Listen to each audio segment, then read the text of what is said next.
This is Derek Dodge with Interstate Roofing, conducting a repair attempt at the Lau residence, 2040 Beaumont in Dunwoody, Georgia. It is September 10th, 2024. We are on the front slope. This is the first repair. So you can see that I have identified the wind damage shingle as denoted by the X, as well as the course that it belongs to. So what we're going to be doing today is trying to determine whether or not this roof is repairable.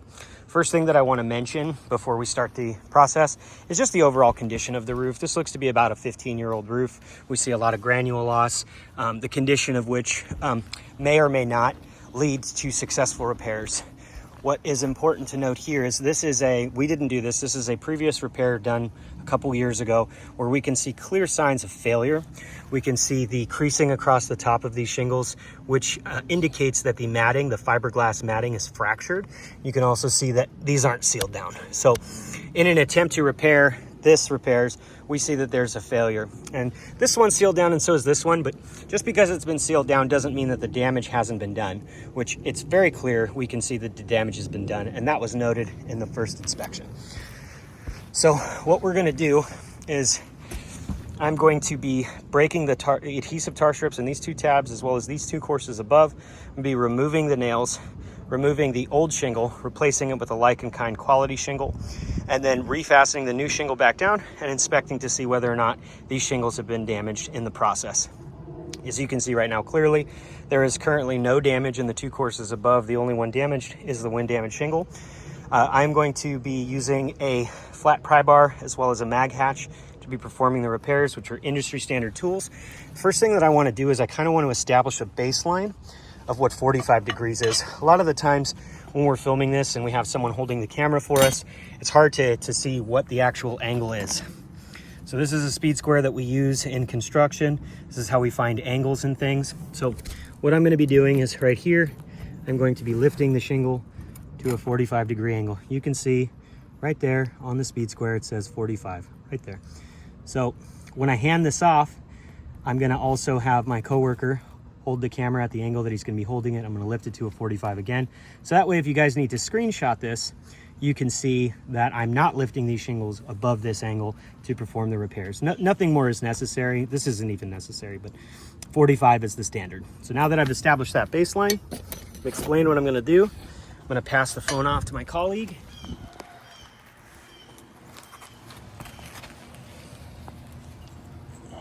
And one more time, this is for you.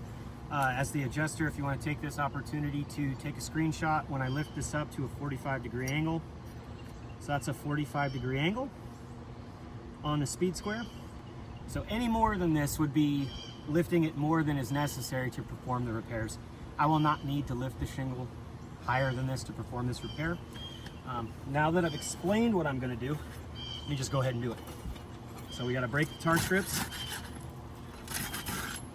And the two courses above.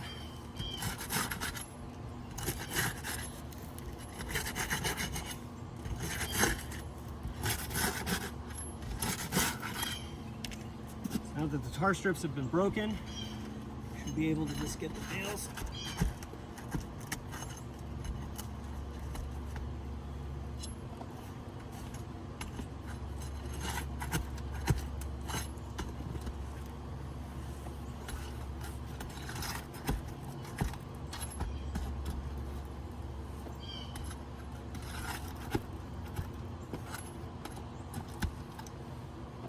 You can see I'm able to lift these high enough to get the nails while also not breaking that 45 degree.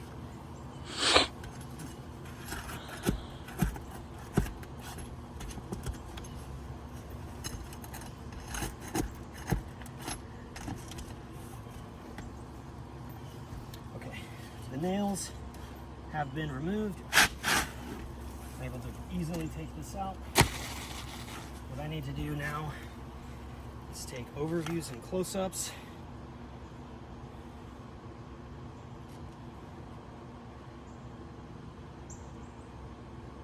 Okay. So I'm going to be replacing the old shingle with a new one.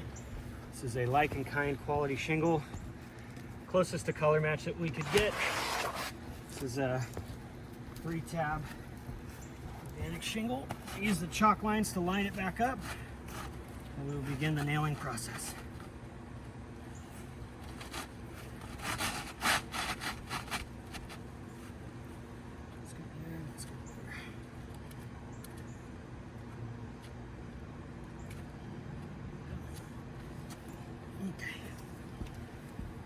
Like I said, I'm going to be using a magnetic hatchet. Some adjusters ask us that we use snakes. They'll try to say that the repair was improper because we used a hatchet instead of a snake. That is not what a tool that roofers use. We use these. These are able to slap the nail in at the same pitch of the roof. These are much better. Besides that, with the snake, the reason why they like the snake is because they say that we're not going to lift the shingle too high. You're going to see that I don't have to lift the shingle that high to get the nails in. But what happens is basically where you're going to hit the snake is right here and the nail is right here. So you're putting an incredible amount of force down here. So you're trading damage. If a roof isn't repairable, it's not repairable. So you would be trading damage for down here rather than up here. So either way, if a roof's not repairable, it doesn't matter if you use a snake or if you use a magnetic hatchet. You're going to see in just a second.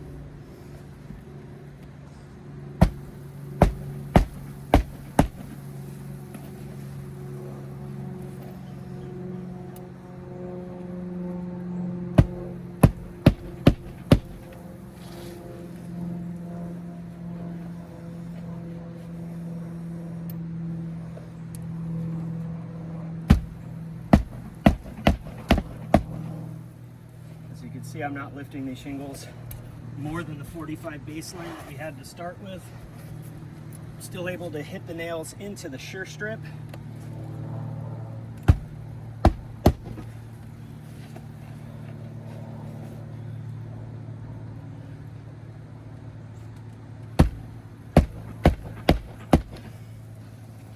And in less strikes than a snake.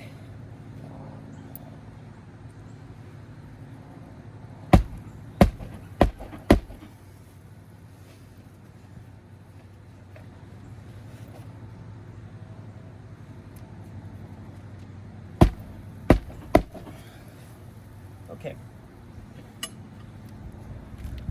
so we've got the new shingle in. I'm going to take overviews and close-ups so I can see signs of consequential damage. I'm going to take the phone in a second. I'm going to explain and blow the chalk off. I don't need this.